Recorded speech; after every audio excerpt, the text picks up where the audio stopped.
Hey everyone, welcome back to the Inchstones podcast.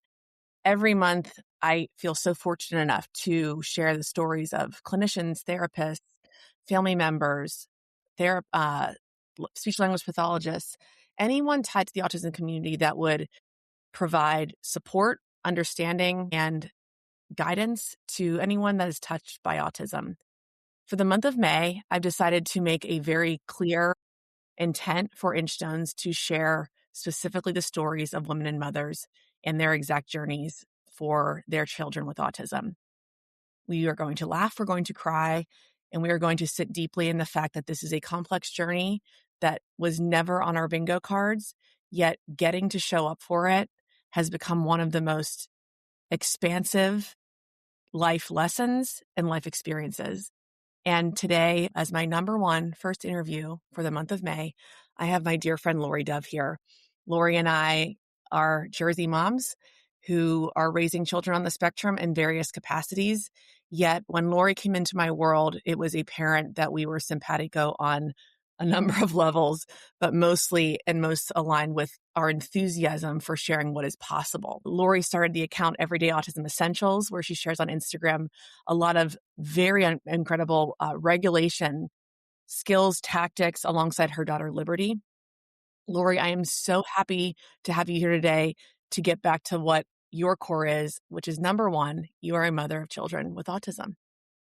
Thank you. And it is a pleasure to be here. So thank you so much for having me. And I'm excited to continue to talk. I often say, nobody wishes this upon anyone, but I wouldn't change my experience for anything. The people that I've gotten to meet, especially you and all the families that I talk to and the people that I help, and just to continue, sharing our stories, to feel seen, heard, and more importantly, and you were chatting a little bit, just to evolve through and the milestones that we hit and the inchstones that we are really intentional about. So thank you. Well, let's take it back to the beginning. Yeah. What was the moment that you realized first that your child's path might be different than what you expected? Mine was very similar to probably so many, right? Concerns met with some milestones not being met. They were very obvious. This was 15 years ago. Our son now is 16. So, probably around that year mark when you're really starting to take note of the different milestones and just concerns around that. The thing that got me when I tell this story, I got caught in a lie. I lied to my pediatrician, not even realizing what I did. I'll tell Oh, you, because when I yeah. say it like a story, Yeah. it was a well visit, your typical well visit. Pediatrician comes in, how's it going? Has her little note card, not noting down Yeah. things. So how many words does he have? I said 5. Now I didn't think I was lying. I'm pretty certain I heard the word ball, and I kind of thought I Yeah. heard him say mom or milk or something. So I said 5. Couple months later, we return for another, well visit or checkup, and same question with the note card. So how many words does he have? I say 10. Again, I'm pretty sure I heard him say dada and, the other, milestone words. Well, a couple weeks later, we were there for a sick visit, and I had no idea what I was doing. This was certainly not intentional. I No, was it's through the lens that wanted doesn't say the intent was that you were sharing. You were just sharing and it was coming out and yeah. And I wanted to hear those words. I wanted those to be 5, then 10 words. Well, we went there, and sure enough, she asks me, so how many words? And I said 5. Not remembering, of course, that I had said 10 months ago. And she said, so he's losing words? And I'm so grateful.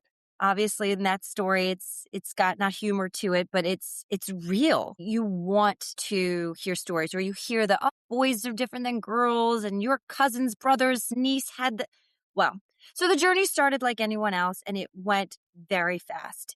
It was diagnosis, to services, and I'll zoom through this part because I think our journey was what a lot are. It was immediate early intervention. It was sitting around the, dining room table, talking about services, getting the services, fighting for the services, getting offered very little services, but not stopping until I maximized them. I'm talking 7 days a week, 40 plus hours a week, an unheard of amount. And that Mhm. when I look at Sarah and I mean, but I thought so long, and this is where the start of my journey for some of these other things that have come past now. I know there are so many families that would have probably, when they offered me 6 hours a week of early intervention, I know so many people, Sarah, that would have said thank you. They would have been so happy for that. And I was, but I knew enough to fight anyway. The journey for us was very steady through our transition to schools. We were very lucky. So through this journey, we didn't really have the fight that we sometimes hear about or some of the other challenges on top of just the day to day. So I was very blessed to have that journey and was offering so many people. I always say, remember that show, that Regis Philbin original show, Who Wants to Be a Millionaire? And I'm sure you Yes, were yes. yeah, I almost immediately became the phone a friend for Yeah, anyone who was in and around this journey, whether it was totally. concerns or they had just started. And I took that responsibility with such pride. I took it very seriously, offering a sense of steady and guidance to anybody who called. And fast forward 10 years later to our second child, our third child, but now second getting diagnosed. And this, Sarah, this is really where my story Mhm. shifted. Because first, their diagnoses were so different. And that's where I think the first point I want to make to your audience is when you're talking to someone or you're meeting your community, and even Sarah and I, our stories are so different. Yours with profound autism, mine, more of a level one, was, but we connected so immediately. And I think that that's where I certainly stay. And I know in our community there are divides, and I'm sure you could speak more to that. But for me, I never felt one, even though the diagnosis could be so different, because in my home, it was so different.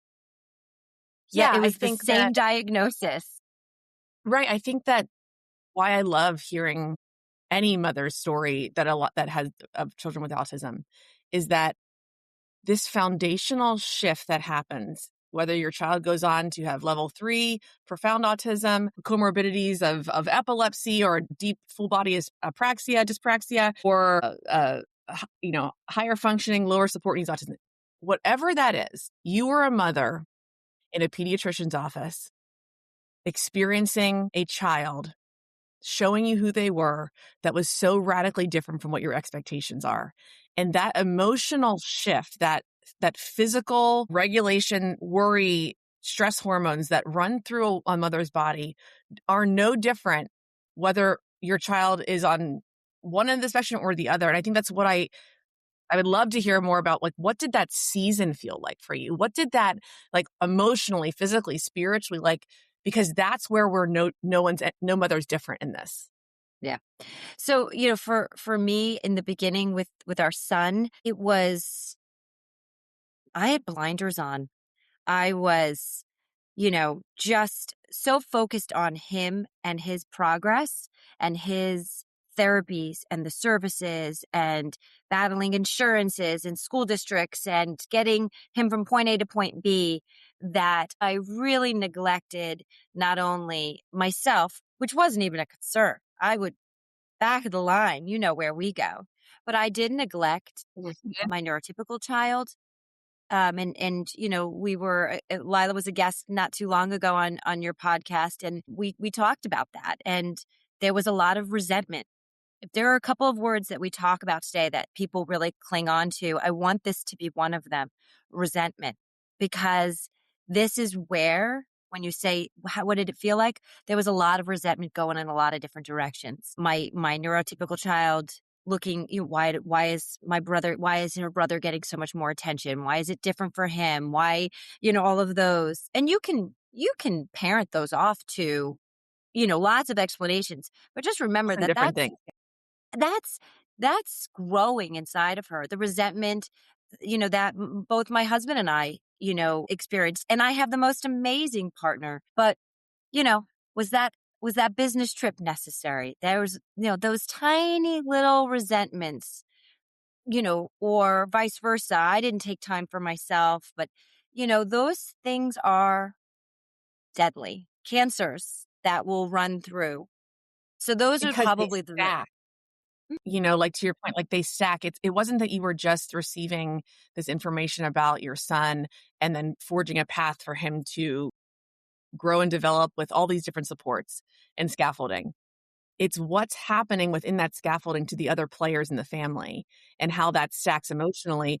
And when you're in it, and you and I are still in it, right? Like our children are still here. It's very hard to divorce all those different things that are happening, right? And how these emotionally have such deep interplay with each other.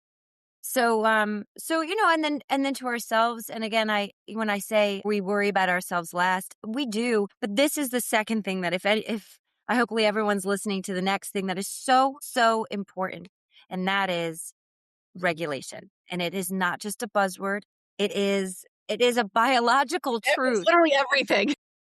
It is a biological truth that Yes. there is that if you and these words that we hear all the time, regulation, co-regulation, dysregulation, is it behavioral or is it dysregulation? All of these things are so important where we are so fast to get services and speech and language and OT and PT and the IEPs and all of the things. I'm not taking away a single one of those things.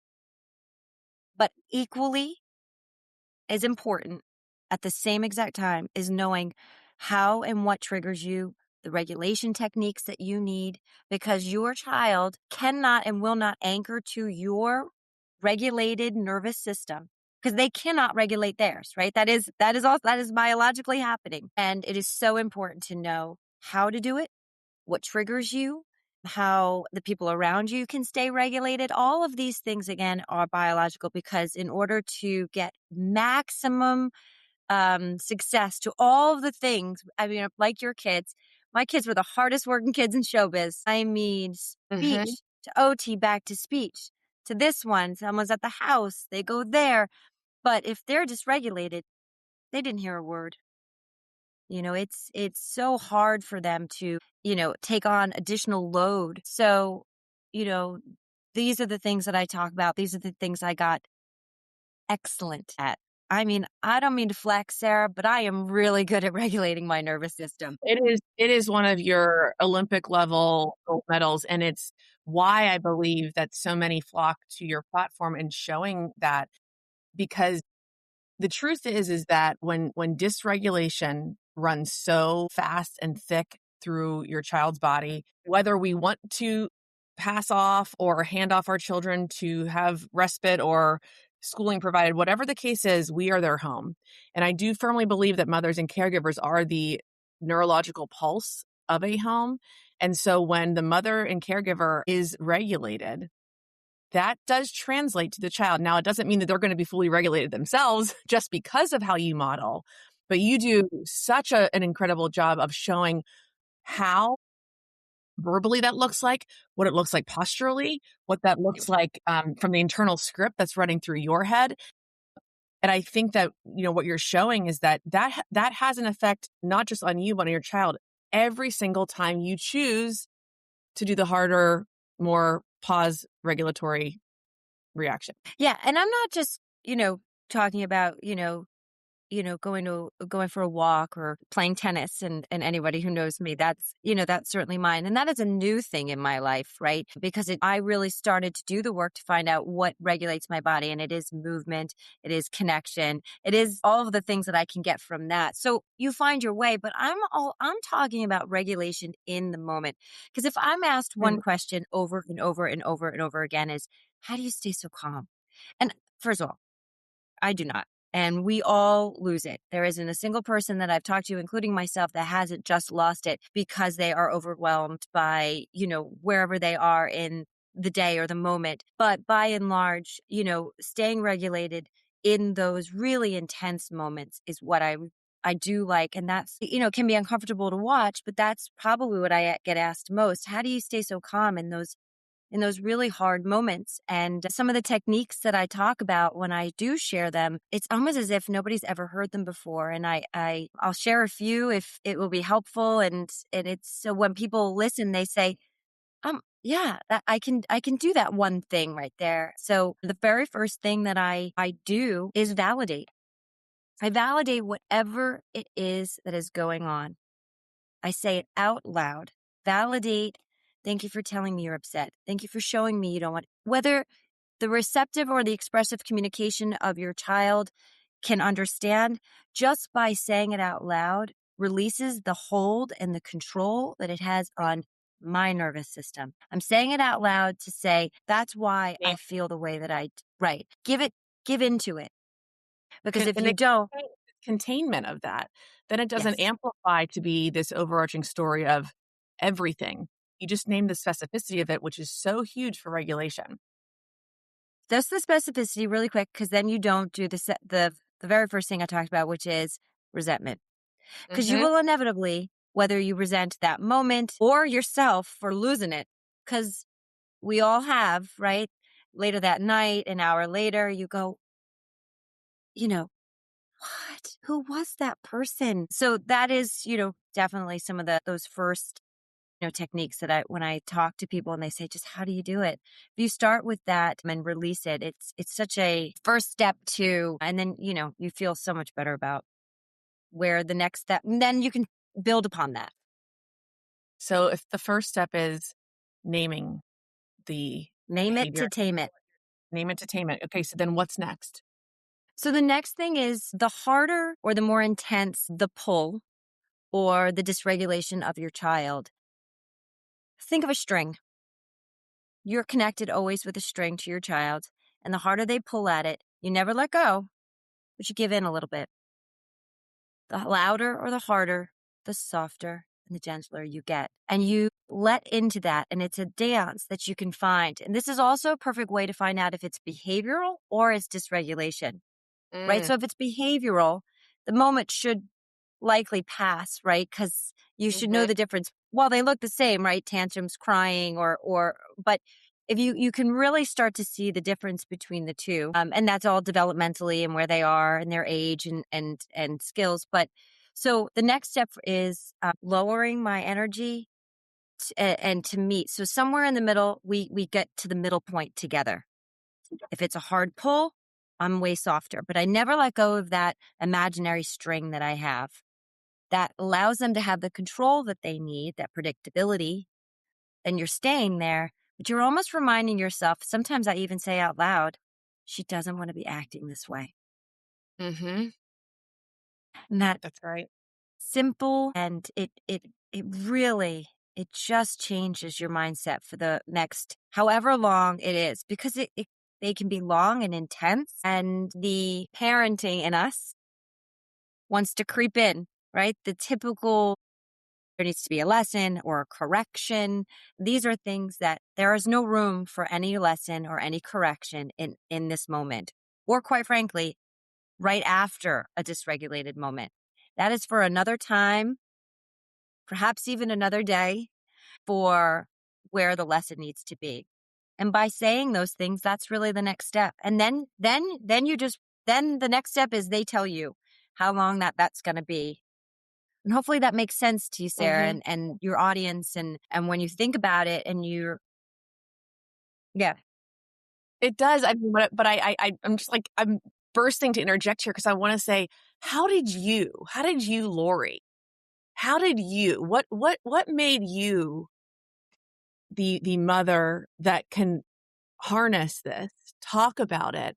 Like, what is it about you that you've known your entire life that makes you so perfect to be Lincoln Liberty's mom in this moment? And I'm going to cry because this is so much more than Liberty and you sharing about how those moments work, name entertainment, sitting in with her, giving the slack to bend to the regulation and know what it needs.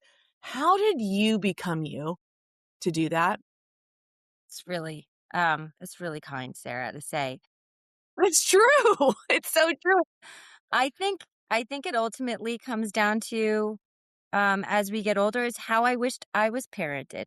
I was a deep feeling kid. Mm, And while I was not mm, neurodivergent and didn't struggle with, what my children struggle with, I felt deep, often, was looked at as a behavioral problem. I was the jokester in the class because I could get the laugh.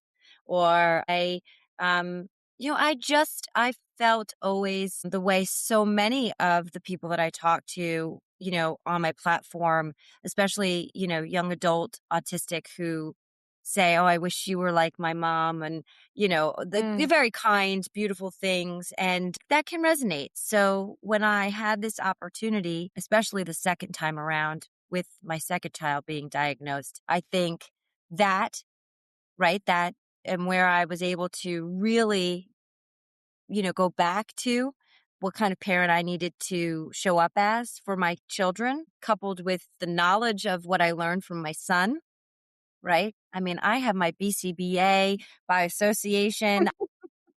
I am not a therapist. I don't have any of these wonderful credentials, and I wish that I did, but I surrounded myself with the best. Sure did. And so so that coupled with the second diagnosis and knowing that they were just so different and that this and this needed to change for us to all succeed as a family, right? Because, it was, I guess it was that. I mean, I like to think so. It was very kind. No, I just think that I'm I constantly don't believe there's working, any but accidents in this world. I really do not believe there's any accidents. And whether there is a timeline of grief and evolution and interpretation of this journey, I'm so deeply convinced that there's no accidents that you and I were given the children that we are given, and that the mothers that are out there that are listening know that you get to do this. And some part of you has always been made and meant to do this for your children. And, it's not a toxic positivity to say that I've always known that there's such a depth of humanity inside every individual that I've ever known growing up. And I think from, to answer my own question, like I just always saw how deeply everyone has the possibility to feel and be in this world. And for you to share that, like you always knew that you were such a deeply feeling individual that you had the capacity in some way to relate and to engage and to elicit a positive reaction or a positive experience in engaging with others. It's no surprise that you have children that beg that of you and then you get to do it. yeah, thank you. And then do it because it just doesn't exist. I've looked high and low, Sarah, for others. And while there's other great platforms on, regulation and other topics that circle this, I think as it's specific to our community, it was a need, and it was my pleasure to fulfill Oh, and you're continue to meeting do it so beautiful. and continue to do this work and to build coursework for families, siblings. That that's really important to my eldest daughter, as well. Who, you know, I think those voices are so important, and the childhood that they are having is going to make such a big impact. So yeah, it's so much more to go, and I'm so glad that it's resonating with so many people. If you were to have a mother come to you today whose son or daughter is newly diagnosed and they're in that fight or flight mode of, what the heck am I going to do with an autistic child? What is something you say to those mothers and caregivers? I would say that you are not alone. I think that that's really important. There's just such a huge community. Find Hmm. your community and and find all different types of communities, because every piece of it will resonate somewhere. Don't just, again, as it evolves, whether it's profound or where you are, open it up. Hmm. I think we are better in numbers, so that's first. You're not alone. And I would say the second thing is just really, as best you can, remove any resentment that will be an obstacle for your growth for your child as well, whether those are existing relationships and friendships and family members.